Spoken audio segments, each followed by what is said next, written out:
All right, guys, what is up? Welcome back to another day of SaberSim's DFS Office Hours. It is Wednesday, September 15th of 2021. Thank you for tuning into the stream today, whether you're watching me live here or watching or listening to this back as a recording. Appreciate you tuning in. If this is your first time watching, I know we're getting a bunch of new viewers and listeners here every single day recently, especially with the start of football. A lot of excitement there.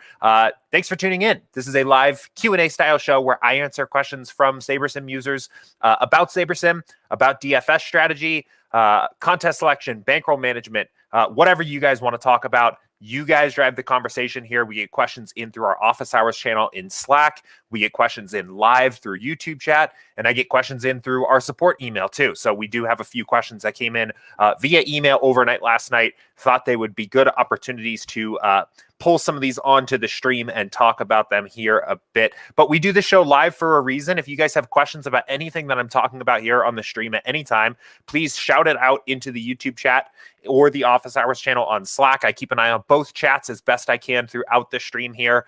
Try to jump to questions, especially if I'm explaining something in a way that isn't really making sense or you're getting confused or something like that. Please ask. I'll pull those questions up and answer any questions you have. But also, if you've got thoughts on something we're talking about, if we're talking about stacking strategies for football and you have some thoughts that you want to share, pop it into chat.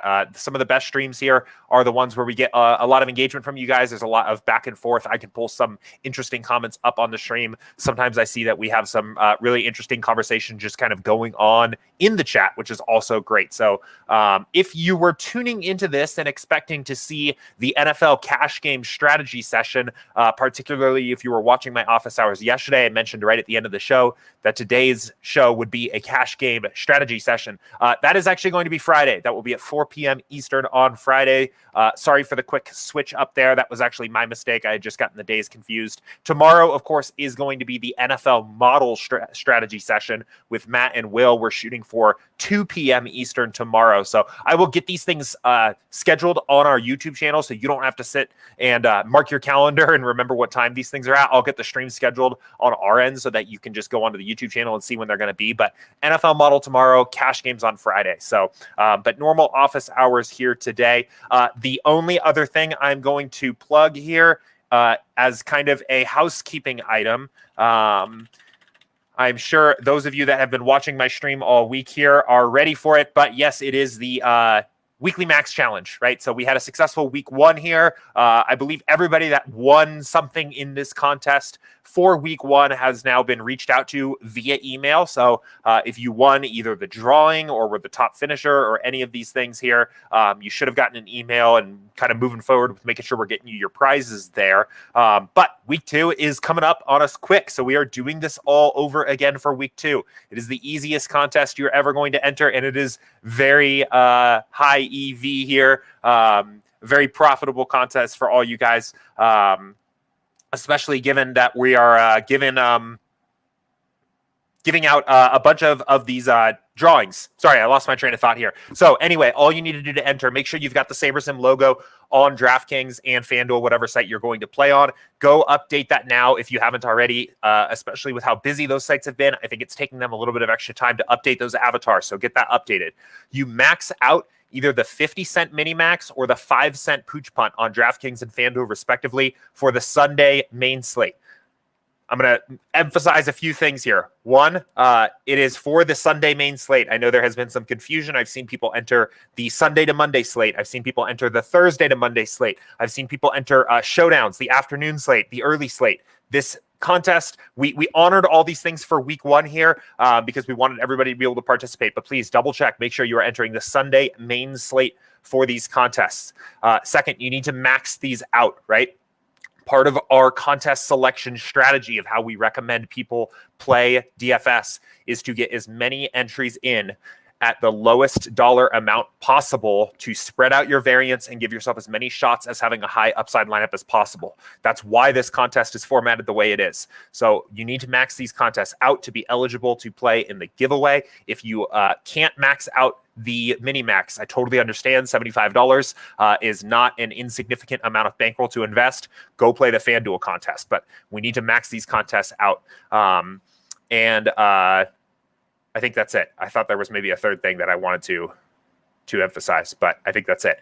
So then once you're entered, you can either, once the contest locks, send a screenshot showing your avatar and showing that you're in the right contest, either into the NFL channel in Slack or just email Andy@SaberSim.com. We'll get you entered. The last thing I want to note is we need that screenshot by Monday of next week at 1 p.m. Eastern, because the drawing for these is going to be in office hours on Monday every single week. So we got a few screenshots late this week. Unfortunately, those users missed out on the drawing. They are, of course, still entered in for the 18 weeks challenge with the guaranteed prizes. But guys, we need your screenshots. Just send it as soon as the slate locks, ideally, right? As soon as it locks on Sunday morning, take a quick screenshot on your phone, send it to Andy, and you'll be good to go. But if it comes in after 1 p.m. Eastern time on Monday, there's no guarantees you're going to be entered into, at the very least, the drawing. We'll keep you entered into the 18 weeks challenge and things like that. But for the drawing, no guarantees. If it comes in late, that we'll be able to get you in time. So, okay, cool. Man, I feel like I didn't take a breath that entire time. I was ripping through that. I have a bad habit of doing that here on stream, as I just get excited. I start talking too quickly and I run out of breath. Anyway, real quick, Neil asked, what is the model going to go over? Is it like how to use? Yeah, so the model, I know we say that a lot, but what actually is the model? We are modeling football with our simulations, right? So when we talk about the football model, we're talking about the actual NFL sim itself and its attempt to create a simulation or a duplicate, basically. Like a perfect model would be a duplicate of the actual NFL product. It would model the game perfectly. So we're talking about the simulations itself, how we're simulating the game.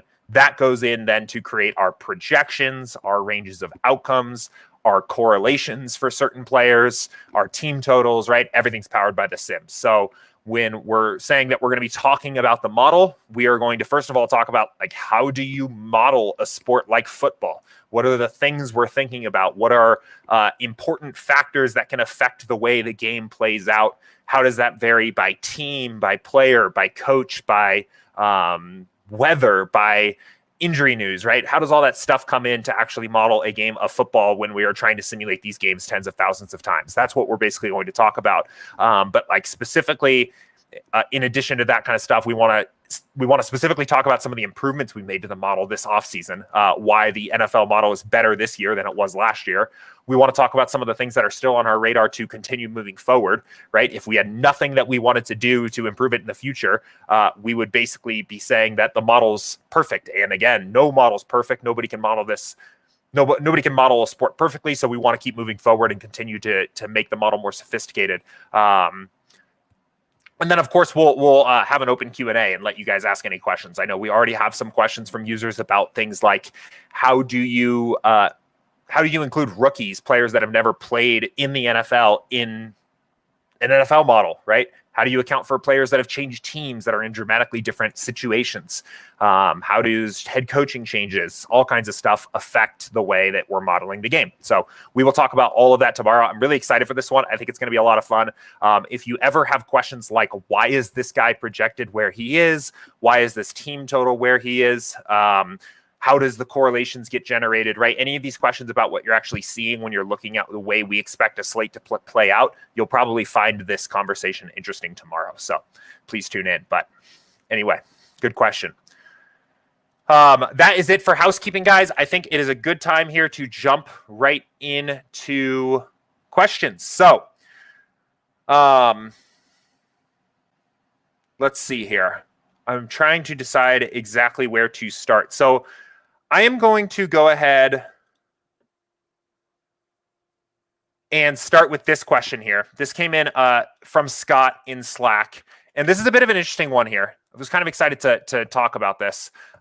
This is about snake drafts, which is a format type on DraftKings and I think some other sites here. But this was about DraftKings in particular. The question says, do you have any advice / strategy for drafting DK snake lineups? I did fairly well last week using SaberSim projections to set my player rankings. Curious about targeting specific positions for flex and bench. I'm working out of town this week, so we'll watch the replay Wednesday night. So to be completely honest, I don't have a ton of actual hands-on experience with the DraftKings snake contests, mostly because their contest sizes are pretty small.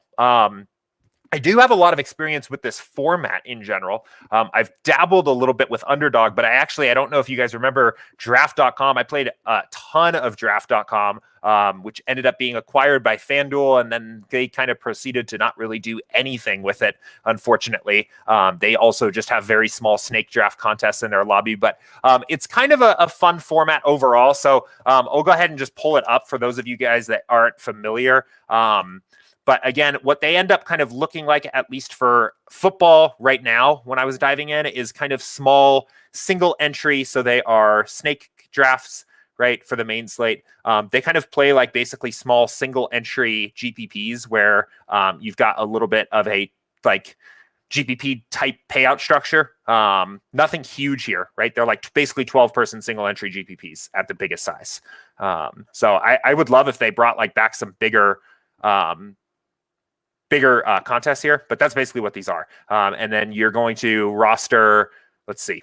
So you roster QB, running back, 2 pass catchers, 2 flexes, and then you have this bench spot, which is like one other draft pick that doesn't score. So your lowest overall scoring player just gets put on the bench. So there's a few things about this. I think these games actually can have some edge. And I will talk about, there's really 2 places that I think the games will give you an edge. And they both come from the fact that what I think the average player is going to do when they're playing these is at best, they're going to come up with a set of average projections and basically use that as their player rankings and just pick best player available at every pick with some thinking about like, okay, I already got a QB. I don't need another QB. So give me the next best not QB player, right?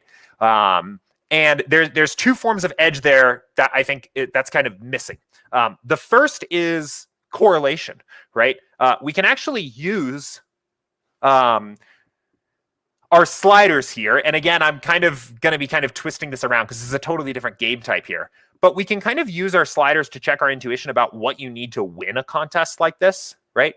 By thinking about like a similar payout structure, similar constructed contest, a single entry with 10 or so, or maybe even 11, even like 12 entries, right? The builder is essentially emphasizing to us that correlating our lineups is still important. And I think in a 12-person snake draft, I think it is absolutely something you should be thinking about. There's only 12 people in that lobby, right? You're not really going to necessarily need to just get like some optimal draft off to win that. You basically you need to beat out 11 other drafts. So if you take a quarterback, your win condition for that draft already is that quarterback succeeding, throwing 2, 3, 4 touchdowns, right? Those touchdowns have to go somewhere. If you just pair and grab the right pass catchers that catch the touchdowns, regardless of what else they do, regardless if they're not optimal for their position, you're likely going to be in a really good spot. I also think avoiding negative correlation is an important thing to think about here. I would be careful of picking pass catchers or running backs, paired with a quarterback when the running back is not a big pass catching back. Players like Derrick Henry and Tannehill actually have some positive correlation. That was kind of the first one I was going to go to, but basically avoiding like maybe these running backs that are going to be negatively correlated with their quarterback that aren't going to catch a lot of passes. I don't know if I can think of one here off the top of my head that I like know for a fact this is going to work out with. But this is another thing important to think about, right? So avoiding situations like that. But I think a lot of people are just going to avoid the impact of correlation at all, or even actually intentionally avoid correlation from the standpoint of like trying to spread out your risk, which just isn't what you want to do even in a contest of this small. So try to create little stacks for yourself, build players that are correlated together into your draft. And I think that's a good way to give yourself a little bit of upside. The other way, and I think that's a very easy way to do that. I think you could even use the approach of setting player rankings based on SaberSim average projections and then kind of just eyeball your drafts and set up little stacks for yourself and add a lot of value to your process there for snake drafts very quickly. The other way, and I think this is a little trickier and may require tweaking around in like maybe an Excel sheet or maybe even just taking some notes down for yourself, but is to think about positional scarcity. The other thing that is going to happen, and the problem with just using raw rankings, sorting by average projections and rolling with it from there, is that it isn't going to consider basically the differences in where certain positions fall off when certain players are drafted, right? QB is going to be a position that on your average week is going to have some of the highest projected players, but there is also going to be a more gradual fall off as you go down that list, right? The difference between the highest overall quarterback and the median projected overall quarterback, so the 15th best QB, is typically going to be smaller. I guess in that place it doesn't make sense to think 15th because there's only 12 people in the draft, but is going to be a smaller difference than the average, the highest overall projected running back and the median overall projected running back, right? Running back is a more scarce position than quarterback. And this is exacerbated on the positions, or this is exaggerated on the positions where you have to roster two of these guys. So it looks like they combine wide receiver and tight end, but you need two of these positions, right? So it is likely that wide receiver and tight end is even a more scarce position than running backs, because everybody's going to need to roster two of them. So I don't want to stay on this for a really long time, because again, this is a contest type that, first of all, we just don't even directly support. I think you can still use SaberSim tools to help you here and SaberSim projections, but we don't have direct support for this at the moment. But I would say another thing that I think is very useful is, instead of just thinking about picking the best projected player available, think about what the most valuable player is to their overall position left remaining in the pool. It is possible that even though Christian McCaffrey is projected at 24 raw points and DeAndre Hopkins is projected at 22.38 raw points, that given the fact that everybody has to roster two pass catchers in their draft, that DeAndre Hopkins actually presents more relative value because he provides more points to a more scarce position in your draft pool. And there's a few different ways to think about that. There's a few different ways to calculate that. But that is something that I would probably explore. And Scott, I think that is going to lead you overall to this question curious about targeting specific positions for flex and bench. I think you are going to find, if you kind of push down this path a little bit, that the highest EV positions for your flex and bench are going to be the positions that are the most scarce in the draft and for the slate, because you're going to create an opportunity cost problem for the other drafters in your lobby. In other words, let's just say, for example, that wide receiver is a very scarce position on that particular slate. People have to roster two of them again, or wide receiver, tight end, people have to roster two of them. It's a bad wide receiver slate for one reason or another, right? If you are aggressive in the draft early at the pass catching position, you are going to put additional pressure on the rest of the lobby, and they're going to have to play suboptimal flexes because they weren't able to fill out their wide receivers and tight ends earlier in the draft. Just kind of thinking that through in my head to make sure that's exactly what I wanted to say. It's just an example. We're not using real numbers or players for this. I'm trying to kind of just explain the point overall here. But I think that's a huge point to make here. And back when I used to play a lot of draft.com, I used this in particular for NBA, because in NBA, there are actually really significant positional scarcity differences on slate to slate. There are very good center slates, there were very good guard slates, there were very good forward slates, and people just drafted as if there were. Let me kind of put this another way using the basketball example, right? You could be entering a 10-person draft where there were 8 different centers.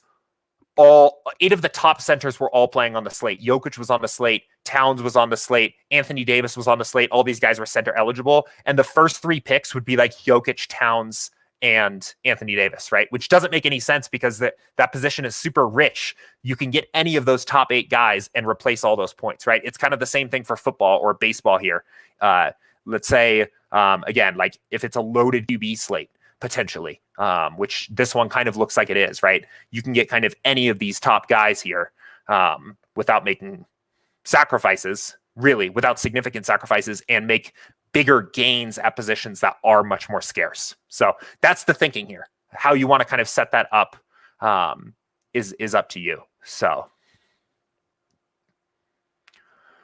okay. Anyway, so I'm going to leave that there because, again, I think this is a bit of a unique contest type, but I saw this question come in, and I do like these contest types. I wish DraftKings had bigger ones because I would totally play them, but those are my strategies there. So, okay, cool. Guys, I'm going to quickly jump over to a few questions that came in here overnight in our support email inbox. I see a few have trickled in here into YouTube chat and Slack, so I will get to everything, but I want to quickly talk about these here, these questions that came in through support.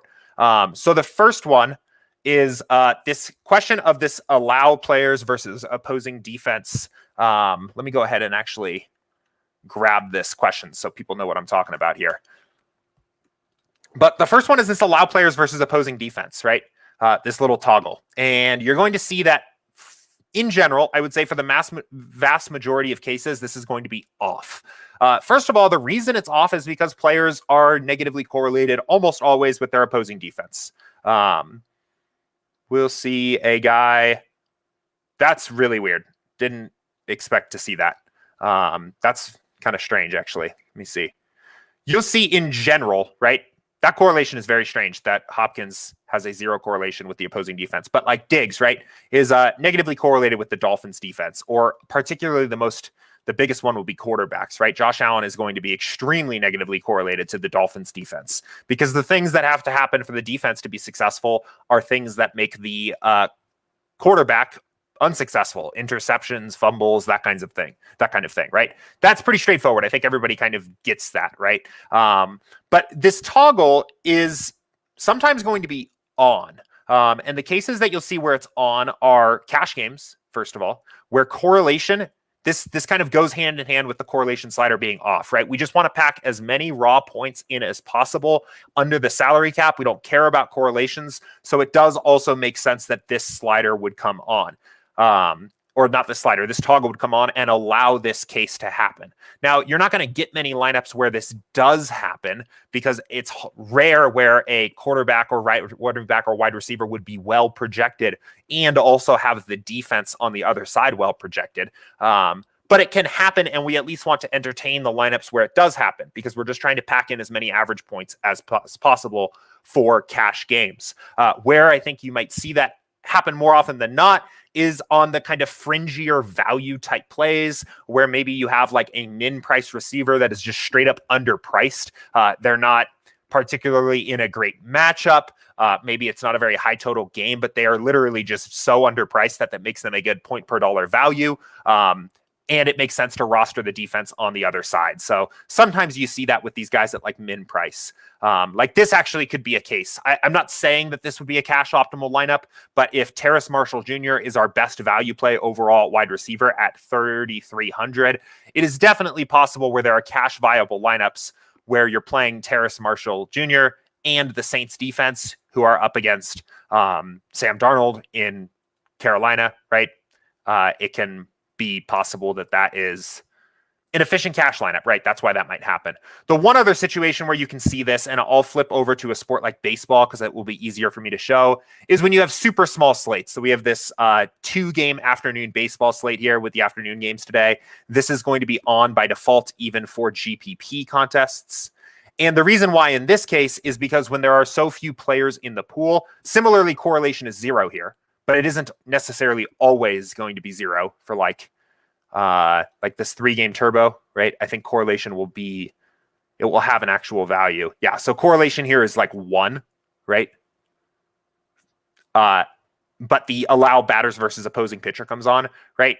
It is basically making here the statement between the sliders and this toggle that the more important thing for this particular 3-game contest is, instead of trying to avoid negative correlations necessarily between hitters and pitchers, is to just look at sheer individual upside or very close to pure individual upside and build lineups with players that possess the upside to be in a high scoring lineup, right?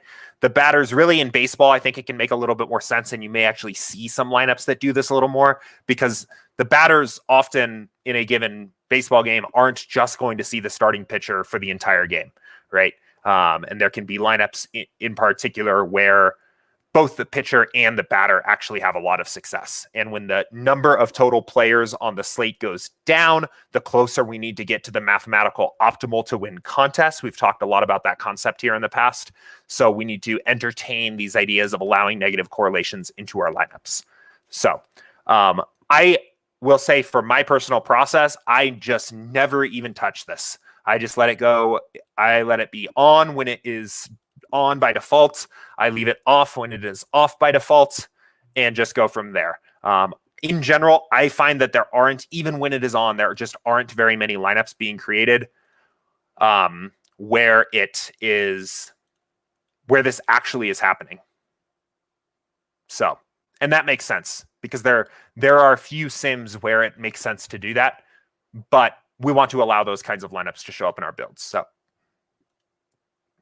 but a very good question there. Let's go on to the next one here. I have two other questions that came in through YouTube chat. So first one thing I want to do here. So this question was, I assume this was an NFL showdown question here. Real quick before I move on, Brian said for Hopkins, if he's doing well, he must be getting targeted a lot. So Murray must be chucking it a lot, and he does tend to turn it over a bit. Yeah, I think that's a definitely a reasonable explanation for those correlations there. Yeah, I'm not entirely sure. And again, it wasn't like they were positively correlated. I think it was 0.02, which is basically a neutral correlation. So I'm fine with that, but I found that a little strange. But anyway, so this question came in through support. On your NFL filters, are you able to create a filter to action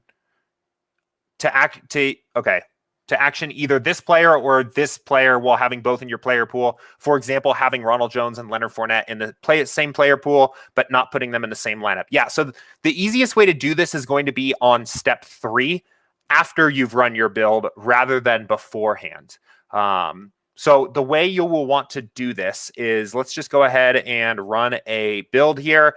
This feels like a showdown type question. So I'm answering it from looking at the Giants and football team showdown here for tomorrow night, but it works either way. So we'll just go ahead and use some default settings here. And let's build a quick build of lineups and take a look at this. So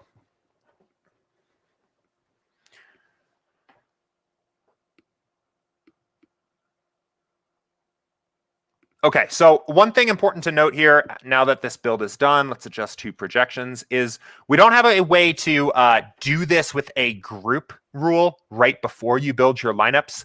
And we actually think that's a good thing, and that rules of thumb like that in general hurt you more than help you. So when you're building lineups with SaberSim, I think it's always important to note, especially with a sim variance of very high, 10, you are using single game simulations to build your lineup. So we are actually building lineups that are optimal for single game simulations from our base of thousands of simulations for the game.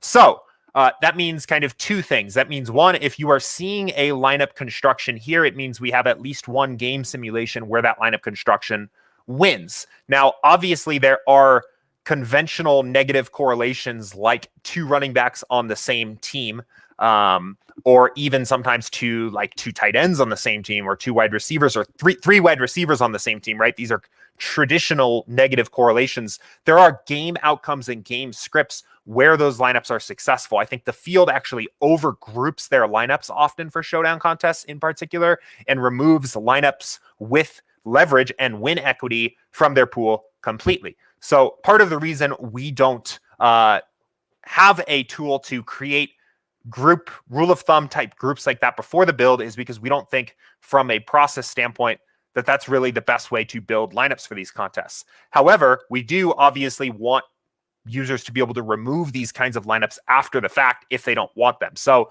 the easiest way to go about doing this, and let's see if I can think of kind of a similar comparison here. So I guess a good example would be Gibson and McKissick, right? We can look at this, and these two guys are probably negatively correlated. Let's see. Did I miss? Oh, Okay, so they're neutrally correlated, and this is a really good example, right? Where you might think Gibson and McKissick can't both be successful in the same game, and actually, our simulation data says that they're basically neutrally correlated. That they, I mean, in other words, can definitely both have good ceiling games, but we don't want to use both of them. It doesn't fit into the game scripts that we want to tackle this slate with, and we don't want lineups with both of them. So we can use our filters here to filter out lineups that have both players. So I'm going to do this first by looking at the flex, and we'll do Antonio Gibson and JD McKissick here. And it looks like we have 4 lineups or so that have both of them. So I'm just going to go ahead and uncheck these lineups. We don't want to play those, right? We'll remove those lineups from our pool. And let's also check our captain lineups and make sure that we don't have any Gibson captain with McKissick. So we did have one. So let's go ahead and remove that as well. And go back here and remove that filter. And now let's fill this back up to 20 lineups. Okay, so we've got that. And we should now, yep. So now it will not filter back in lineups that have that pairing that we just removed. So we were able to go ahead and just remove those combinations of Gibson and McKissick together. And I think this can be a very powerful way to tighten up your player pool on step 3 and remove certain combinations of players that you don't want. You can do this for main slates as well. If there are, maybe you have certain lineups that, I don't know, have a pairing of 2 wide receivers on the same team that don't have the quarterback, right? That necessarily isn't a bad lineup construction, but maybe you want to remove it. That can be a really good way to go about doing this. But again, I think it's a better process to do this on the post build process here because those rules of thumb and those group rules in general are going to, I think, hurt your lineups more than they are going to help. And you can rely on the backing of knowing that every lineup you're seeing here with SaberSim in the post-build process is built or resting on a certain game simulation to give yourself a little bit more confidence about including players that maybe are traditionally thought as negatively correlated in these showdown lineups. But that is the best way to do that. I guess the practical thing, long story short, is use our filters to pick the combinations of players that you want to look at, and then uncheck lineups to remove them from your pool. So I did notice while I'm talking about this question, because I'm just noticing it here now. I think we do have a small visual bug here where lineups that get added to your pool later don't actually have the check. So we'll get that fixed. But these are our 20 lineups. They are in our pool here. It's just a visual thing there. So, but anyway, we'll get that fixed. But really good question there. Last question I got from YouTube here. And actually, I think I can talk about this here just a little bit on the same, or not from YouTube. Last question I got from support. And this was, I can just use the same build here. So this question said, can you please provide a simple tutorial on how to save a single line out of a build, then load into the entries editor? I've run a single entry build with 20 lines, and once I've found the line I'd like to play, I cannot use the save tab next to the download tab. The tab appears to be grayed out. Yeah. So I'm actually going to hop over to baseball here because I'm not entered for the Sunday main slate yet or the showdown tomorrow night yet. So I know this question was asking about the entry editor, but let's say you're building lineups for the baseball main slate tonight, and you are looking basically to run a build, get an idea of what SaberSim thinks is viable, and then pick out of a pool of 20 lineups or so, just a single lineup to play. So here is how I would go about doing that. So we'll start with our test build here. Use some default settings, and let's go ahead and kick off a build here.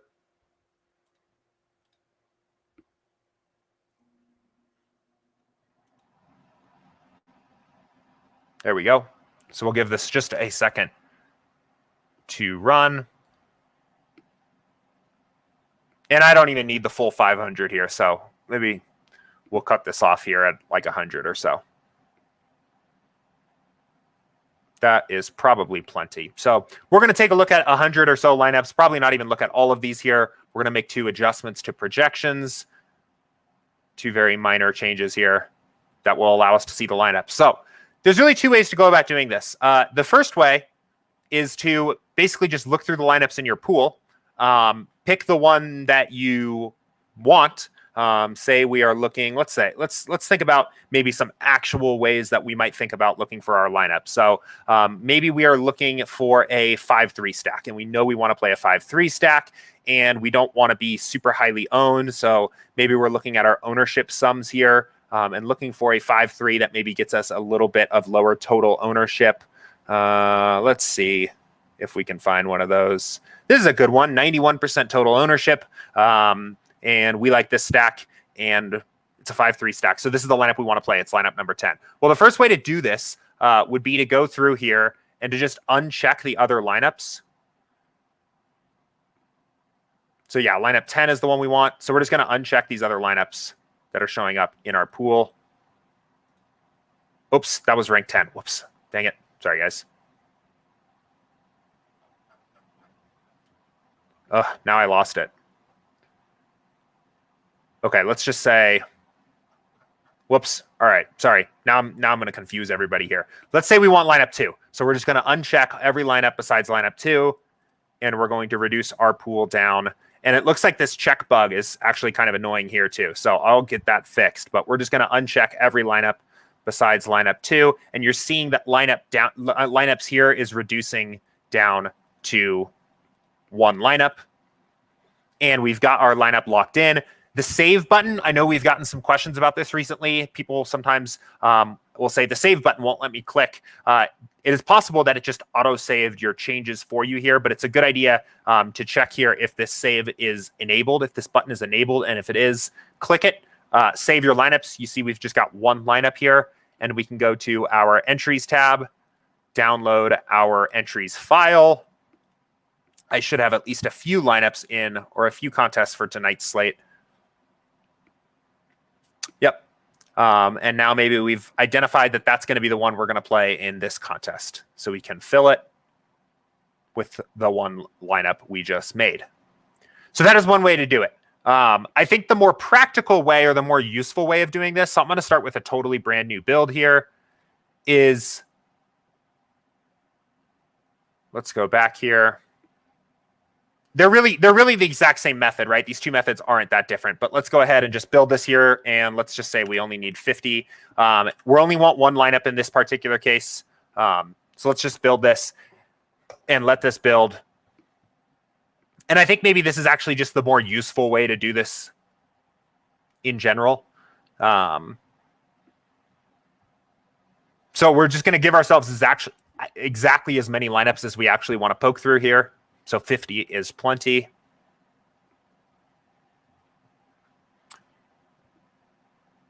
And this is actually how I picked my lineups for the early slate this morning. What I will actually go do is I will just uncheck this one immediately. I have no lineups now. And you can click this pool thing here. And it's just going to show you all of the lineups in the pool of 50. And just kind of go through and pick. And you can even spread out your screen here a little bit and see some more side by side. If you have a really big screen, I think you can make this 3 side by side. But just go ahead and start looking through. So again, maybe we're looking for a high average projected 5-3 stack with a low overall total ownership.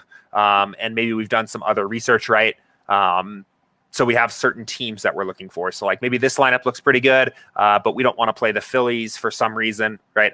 Kind of just trying to improvise some research here. Maybe this is the lineup we end up going with, right? 5-2 stack, Yankees. We're kind of liking this.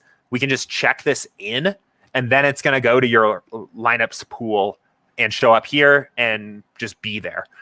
You can even just add other lineups to your pool to be like to compare. So maybe you're gonna say, I'm gonna go through my pool of 50 and I'm gonna pick every lineup that I'm kind of interested in playing or like looks good. So I kind of like that one. Let's see here. I kind of like that one, right? I'm just going through and pretending like I kind of like that lineup. I don't like that one. Ooh, I like this lineup, right? Okay. So I'm going to pick between one of these 5 here. And now you can kind of try to start isolating these out. So maybe you're thinking, no, you know what? I said I wasn't going to play Phillies. I'm not going to play Phillies. Right. This isn't really, super representative of how I tackle a lot of slates. I play a lot of multi-entry stuff, but I know if you play just a couple lineups a slate, like for the early, I only played 2 lineups. They were both single entry contests. This is exactly actually how I went through and did this. And if you in general like to play just a few lineups or single entries or things like that, I think this can be a really good way to kind of pick what your lineup is going to be that you enter in the contest, because the differences between Saber scores of lineups at this point aren't going to be significant enough that you want to necessarily just leave all of your decision making up to the highest Saber score lineup. So maybe you've gotten to this step and you say, I don't know, I picked this one. I like the idea of playing Padres. Boom, done. Save, right? Again, click save. You'll get that one lineup out, and you can enter it into your contest with the entry editor. So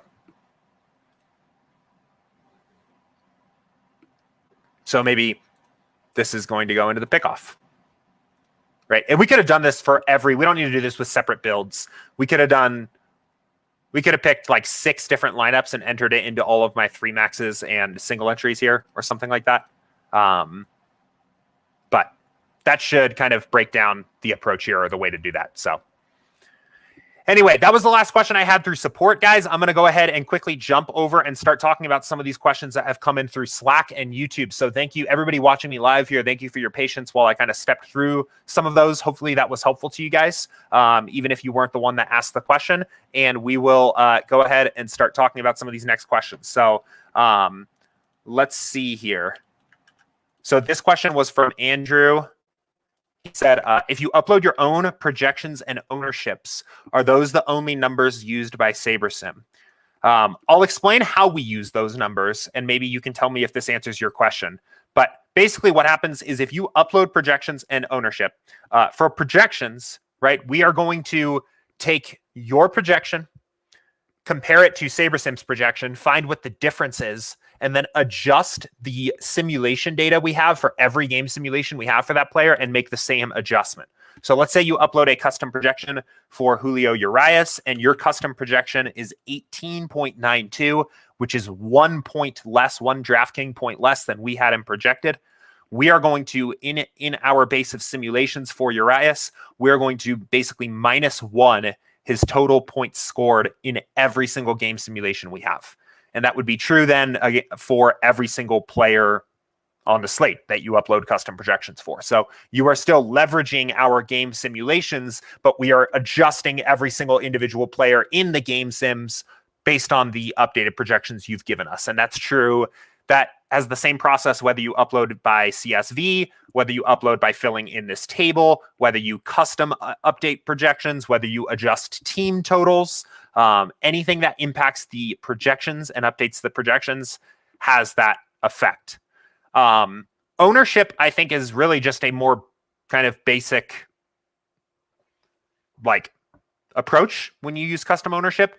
We are just updating that player's projected ownership to that new value and then doing the same things when we build lineups, right? Ownership fade takes into account things like the player's range of outcomes, how variant a player is. It compares a player's projected ownership against the average ownership at the position, right? A 30% projected owned player at a position where the average ownership is 20% is not necessarily as chalky as a player that is 30% owned where the average ownership is 10%, right? So that's something else ownership fade takes into account. But Andrew, I'm not really sure exactly what you mean by are those the only numbers used by SaberSim. So hopefully that kind of explains that a little bit. So basically, if you upload custom projections, we will use the custom projection for every player, but we still take advantage of and leverage our game simulations, which is most of the power behind SaberSim here, and just adjust them to match your custom projections. And ownerships, obviously, if you upload custom ownership, we'll use that as well as we calculate ownership fade and we build each lineup. So if there's a follow-up question there or something that I didn't totally explain completely there, just let me know. So, okay, cool. Let's see. Blake asked in YouTube here, can you discuss setting rankings / ownership pre-sim before running the simulations? I'm a little confused by this one, Blake. Don't know if you are still watching me here, but I'd be curious to know exactly what you mean by setting rankings / ownership before running the simulations. I'm a little confused. Or maybe if anybody else, yesterday there was a question where somebody asked something and I was just sitting here confused and another user was able to kind of explain what they were trying to get at here. So if anybody maybe has a better idea here of what this question is asking, feel free to shout it out. But Blake, if you're still around, maybe you can give me kind of like a specific example of what you are referring to here. Setting rankings / ownership pre-sim before running the simulations. I mean, one thing I will say, or I'll take the opportunity to talk about a common question that does come up. When you build lineups, we are not then just running all the game simulations as a part of this, right? The game simulations are run when we generate projections for the games. So we'll run initial game simulations overnight, typically before the next day. And then throughout the day, we'll run follow-up simulations that adjust things when starting lineups come out, when umpires are confirmed, when the weather changes, anything, right? And this last updated timestamp here is basically telling you the last time we ran a game simulation for this slate, which was 6 minutes ago, my time. When you build lineups, then you are pulling from and using the most recent game simulations, but we are not simulating every game the moment you click start new build. And I think that sometimes that really doesn't end up having much of a practical impact on process, but I think that was just worth talking about here a little bit, because I think that's a common misconception, is that you click start new build and we sim every game. That's not exactly what happens. We pull out random samples of the game simulations we have via sim variants, but we do not freshly resim every single game here upon a new build. So, but if there is something else there, happy to dive back into this question and talk about this a little bit more here. And then there was a question from Devin here that had just recently came in Slack.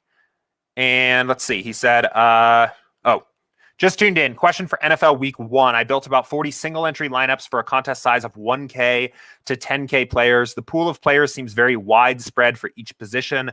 11 QBs, 12 running backs, 27 wide receivers, 5 tight ends, and 6 defense. Is that normal for the default settings? And if you were to try to condense the player pool, what would be the best way to approach this? Let's see. Let's try that. Let's just see what happens if we duplicate this here. But I'm not surprised by that. 40 lineups with 11 QBs, to me, does not seem too aggressively spread out. But let's go see what happens here. NFL is a more variant game than I think people think. I'm not sure where the kind of the idea that, here, let's remove all this here. We have some old builds in here. So let's do single entry, 1K to 10K, 40 lineups. And yeah, let's leave poolside. Let's just do a quick build here, 300. Okay. So that should be pretty default. I don't think I have any player projections. So let's see what this does. But NFL's high variance. You can tell kind of, again, how variant a sport is by running the test builds with sim variance at 10 and just getting an idea, like looking at exposures. If you take a random NFL slate and run 0-0-10 builds, build 1,500 lineups, you're going to see that often your highest exposed quarterback is like 12% owned, basically saying that quarterback is in the optimal lineup like 12% of the time. That like almost every quarterback is going to be in the pool, right? And that's just for quarterback. Other positions are even more variant than the quarterback position. But a sport like NBA, right? There's going to be players that have very high exposures in that high sim variance build because there's less variance, right? There's more must plays. But Devin, I didn't get the exact same results as you did here. I have a little bit of a tighter core of QBs at the very least, but obviously there's some natural variance in the actual way that the sim runs. It looks like some of the other positions have mostly matched up. It seems like QB in particular is just the one where I got a much tighter core. I would say if you are interested in trying to condense your player core, I would do it at positions that are going to be a little bit lower variance. And those lower variance positions are more often than not going to be your QB and your running backs. The QBs and running backs, the way I always like to think about it of kind of the main reason why these positions are lower variance is they're not dependent really on somebody else getting them the ball. Like the QB is going to touch the ball every single play, right? That one makes a lot of sense. But for the running backs, right, if a running play is called, they're more variant than QBs. But if a running play is called, they're going to get an opportunity to touch the ball a lot of times. Apart from game script situations, game scripting them out of the way, running backs have at least like a little bit more of a defined role, and are a little bit less variant, right? Even a stud wide receiver is ultimately going to be dependent on the quarterback getting them the ball. A wide receiver, a very talented wide receiver with a very talented quarterback may have lower variance than a very talented wide receiver with a bad quarterback. Because that wide receiver, the first wide receiver in that example, is going to get the ball pretty reliably. In general, the pass catching roles on the football field are the more variant positions. Defenses are extremely high variance. This actually would be a bit of a red flag. I would almost always actually walk down some of this exposure and like spread some of this exposure back out. That is like way too much exposure for me to a single defense. But I would say if you are interested in consolidating your player pool, I would do so at the quarterback and running back positions, which are positions where players are often lower variance.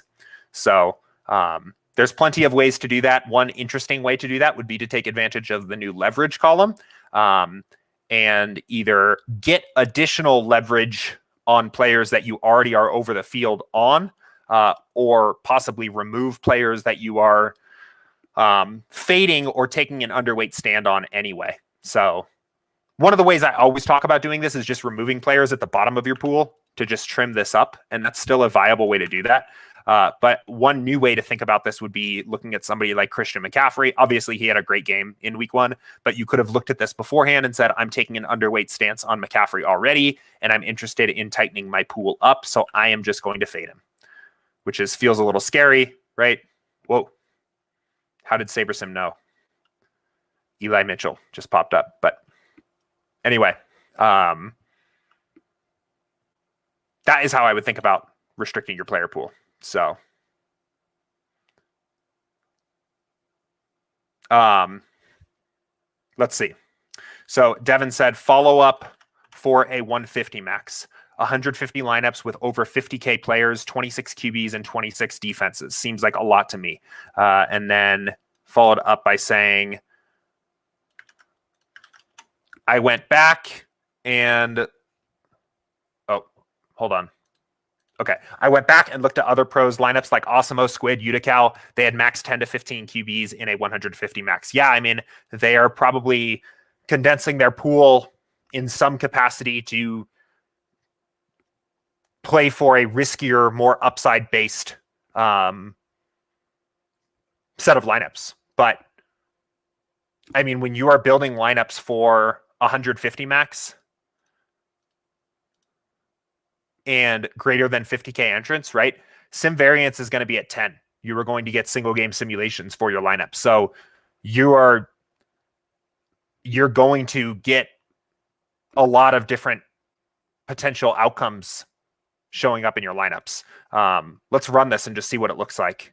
But with single game sims, right? Like you're going to get a ton of diversity. Now you can consolidate that. I don't think there's anything wrong with consolidating that. You're increasing your risk, but also increasing your upside potential. We've talked a lot about different reasons why you might want to tighten up your player pool, or things you can do to add value to your process in step 3. The strategy session we did last week with Max and Andy talking about beating NFL GPPs, right? Max talked about some really cool strategies you can use on step 3 to consolidate this pool. I don't think, like, to this comment here, where I I'm getting 26 QBs in my 150 max build and other pros are only playing 10 to 15. Like, I don't think these ideas are necessarily at odds with one another, right? What you are seeing here when we run this build at 10 sim variants is you're getting a spread out pool of quarterbacks, because there is a lot of variance in football when you use single game simulations to set your projections for each lineup, right? I think that's a good thing. If we expanded this pool to 500, right? And again, this isn't even 1500, but this is a right? Like, you can see how much variance there is in even what the best quarterback the best quarterback to roster is when looking at 500 lineups, right? The best quarterback only appears in 11% of the time of 500. So when we come back down to 150, right, there's some consolidating that happens based on sorting the best lineups, but you're naturally going to get a lot of these guys. Now, there is nothing wrong with, from here, consolidating this down based on your own research and intuition about the way you want to tackle the slate. And I think that's probably like what you are seeing these pros that you're looking at are doing. They may be looking at plays, they may be looking at games where the field is likely to undervalue the chance of that game shooting out. They may be looking at plays where, there's like a million different reasons why you might want to roster a QB. Maybe they have high exposure to a certain QB because they are using it as a leverage opportunity from a chalky running back that they didn't want to play. That kind of thing, right? And identifying this field of quarterbacks that you want to play with. The easiest thing, like the most practical advice I could give you, is if you just wanted to kind of auto consolidate your pool. If you didn't like how spread out this was making you by default, the best advice I could give you would be to just turn down your sim variance, right? The alternative is to just manually tighten up your pool and remove some of these guys at the bottom, maybe, and just manually tighten up a pool and get to a tighter overall pool of quarterbacks. But I wouldn't necessarily do this. The idea of, like, I looked at what a bunch of pros did last week. They all played 12 quarterbacks, so I'm going to play 12 quarterbacks this week, to me is just a little bit too on that line of like a rule of thumb without knowing why they're doing that thing, that I wouldn't want to just rush in to do that. If you said, I am very like intentional, I want to consolidate my pool of quarterbacks to this particular list of quarterbacks for these reasons, I would feel more comfortable about that. But the idea of just isolating a player pool down somewhat arbitrarily by position is just, it's flying a little too close to a rule of thumb for me, that I wouldn't want to do it that way. I'd be willing to guarantee if you just asked Giant Squid how many quarterbacks he rostered going into the slate before Sunday morning last week, he probably wouldn't have been able to tell you. Like, I think the number of quarterbacks that are in these guys' pools is probably more just like a symptom of the way that they went about building their lineups and the approach that they took to tackle the slate, rather than a very defined rule that they set for themselves of, I'm going to only roster this many QBs. So anyway, but I kind of interrupted myself there, and I did want to say one other thing. The easiest way, if you want to just tighten up your pool and end up with a more consolidated pool, to do that, like if you are getting too many QBs that you're not comfortable with here, and you don't want to kind of manually go through and adjust your player pool from here, I would say just drop your sim variance down. But you can kind of see, like, I wouldn't directly just recommend you do that, because you're going to reduce the upside of your lineups at the same time, right? Like, upside, this tooltip says it perfectly. Volatility, diversity, and upside are all really the same concept, kind of wearing three different hats, right? As your lineups, as you embrace the volatility and the upside of lineups, or the upside of players, right? The range of outcomes of players, your lineups naturally become more diverse.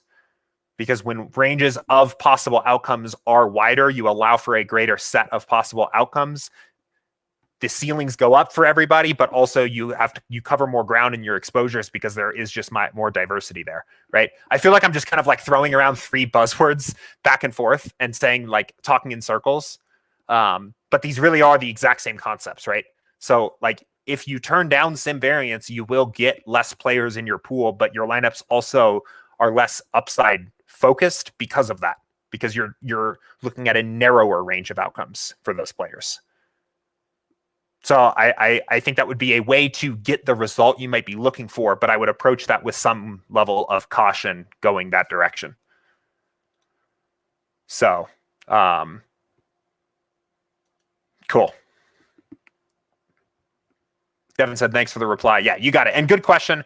And again, I think it was Matt actually that kind of first introduced me to this concept. I've done a lot of like research of looking at pro players, of what they are doing on their lineups and things like that. And I think it can be a really valuable tool. I talk about all the time here in office hours about how, like, if you're going to study past lineups, don't go look at the binking lineup or the Millie Maker every single week and try to learn something from that. Look at players that you know are good and see what they're doing. So I think this is the right approach. But it was actually Matt that kind of originally cautioned me against this idea of like looking for stats or raw characteristics of lineups that pros are playing instead of process, right? Because again, I think what is probably happening is if you're looking at how big a pool of quarterbacks that players have for an NFL main slate in 150 lineups is, what you're actually seeing is a symptom of an overall research and lineup building process that is leading to that tight pool of quarterbacks. But it is not as if that tight pool of quarterbacks is the starting point for the process. So just going in and saying, I'm only going to play 10 quarterbacks because that's what the pros do, probably isn't actually making you any better, because there is probably some underlying reason or process behind what they are doing that is leading them to that core of quarterbacks, and who those quarterbacks are and how exposed they are to those quarterbacks and what the lineups look like around those quarterbacks in the lineup themselves is probably way more important than the fact that there are 10 of them in what is ultimately an arbitrary combination of 150 total lineups. That's kind of the thinking there. And this extends to a lot of other things, like any of this stuff, salaries, how much salary was spent, anything that's like just very quantitative, just kind of a raw stat that doesn't really describe the process or the thinking behind it, can be very dangerous if you let yourself get too hung up on that kind of thing. How many total players are in the player pool? What was the highest exposure to any one player? What is the total number of quarterbacks in the pool? What's the total max salary or min salary used in any lineups? That kind of stuff can be helpful, can frame some things for you. It can give you an idea to make sure that you're roughly on the right track, but it can be dangerous to build a whole process around just trying to quantitatively match the numbers to what any given pro is doing. So thought I would just share that because that was kind of helpful for me to hear when I first heard that. So okay, cool. Devin had one other question here. I'm going to tackle this, guys, and I think this is the last question that has come in, so I'm going to make this the last question of the day here today on stream. I do have something coming up here this afternoon here, so I won't be able to hang out all afternoon with you guys, but we'll tackle this question real quick. So Devin said, thoughts on creating a pool of players before creating lineups versus leaving everyone in? Yeah, so here's what I would think. Here's the way I would approach this. I've mentioned here on stream before that I don't like, before I've done anything at all, to go in and start removing players with my own research or intuition or whatever. The main reason why, I just realized we do have some players removed, though. I don't know why they are. It's a weird, arbitrary set of removed players. But I typically don't like to do that because I think it introduces some bias into the system. I can do all the research I want. I can study the slate for a while, but I still kind of want to see what SaberSim likes and the way SaberSim wants to approach the slate to begin with. So I would always recommend letting SaberSim build kind of a vanilla, untouched test build at default sliders for the contest that you're playing without removing any players, and just see what is kind of there. As you are then going through your overall review here, looking at the players that SaberSim likes, the players that SaberSim doesn't, you're starting to get an idea of where your leverage stands and fades are going to be. If you then are coming up with a list of players that you are actually going to literally fade, I think it can make some sense to then go back to step one, exclude them from your player pool, and start with a fresh build.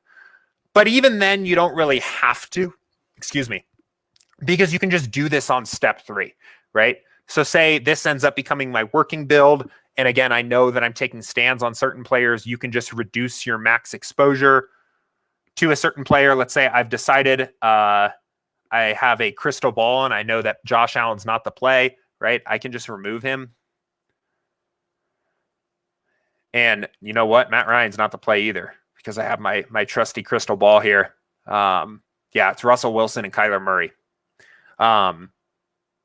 Right. An alternative approach to this would be to go back to step one and remove Josh Allen and Matt Ryan from your pool. But if you're not making a bunch of other changes here to your exposures, this might just be fine. I think the most useful case for justifying to going back to step one and removing players from your player pools, if you know there are going to be players that you don't want to roster whatsoever, maybe if there's quite a few of them, and if you're also going to be making a bunch of other exposure changes. Because if you're making if you're making a ton of changes here, eventually you're going to see the message that says you need to build more lineups to accommodate all of that. And that's probably a good time to go back to step one and adjust your player pool. So, but this is just really reflective of my personal style with SaberSim too. Like I've mentioned it here a bunch on stream. I do a lot of work here in my exposures in step three. I do very little work on step one, to be completely honest. I don't really touch a lot here. I like to work within the bounds of just saying, I'm using what the model is giving me. I'm combining it with, I'm using the settings that are recommended for the contest I'm playing, and I'm adding all my value on the exposures page with my own research, my own whatever, however I want to approach the slate, knowing that I'm working within this bound of 500 or 1,500 lineups that SaberSim thinks are viable for the contest, right? That's just that's just a process that feels very like solid to me because I know I'm working within the bounds of what SaberSim wants to do. That's not to say there's anything wrong with making adjustments here. I know Max and Danny both do a ton of like team total adjustments and player adjustments and spend a lot of their time making sure that their like foundation of projections that they're going in to build those lineups are exactly the way they want to tackle the slate, which leaves them with less they have to worry about in step three. It's just a different way of doing things. I personally just like to mostly leave everything alone here and get all my value on step three. So this is one of those questions that is very much so more on the line of personal, what kind of makes sense to you, how you want to build your process. And I would say if you are unsure of what to do, if you don't know the best way to do this, I would lean towards the side of making more of your adjustments on step three rather than step one, because again, you'll be working within the bounds of kind of that safe. I don't want to say safe because that makes it sound like the lineups themselves are built conservatively, but it is essentially a safe system that you've created for yourself, knowing that any of the lineups that you've already built and you're working from in that pool are viable and have win equity. So anyway, that is my speech on that. And I think that will probably just about do it for today here, guys. Thank you to everybody that asked questions and participated in this stream here today. There were a couple of these where I know Andrew had one and Blake had another where I missed these questions. I didn't see them get asked right when they came in, or I was asking something else, and I was a little bit confused on the question. So if by chance, Andrew or Blake, you guys come back and watch this recording and see me get a little confused and want to shoot me a message, a DM or a message in the Slack channel and let me know, maybe give me a little more context about what you were asking there, I'm happy to return to these questions later. But we'll go ahead and call the end of the show here now. Tomorrow, again, will be the NFL model strategy session. So 2 p.m. Eastern tomorrow, we'll be talking about the NFL model, how it's put together, how we model the sport of football, the improvements we've made this season, improvements we still plan on making in the future. And then Friday, we're planning on doing a cash games NFL strategy session, talking about some cash game strategies. So tune into both of those. It is getting into the afternoon here on Wednesday. So we've got another football game tomorrow night, which is exciting. And that main slate on Sunday will be right back on us here before we know it. So very exciting to start diving into week 2. But enjoy the baseball slate. If you guys are playing baseball tonight, enjoy golf. The 2021-2022 PGA Tour season begins tomorrow. So enjoy the Fortinet Championship. If you are playing golf DFS, I will be. And I guess I will let you all go. I'll see you tomorrow. Take care. Enjoy the slates tonight.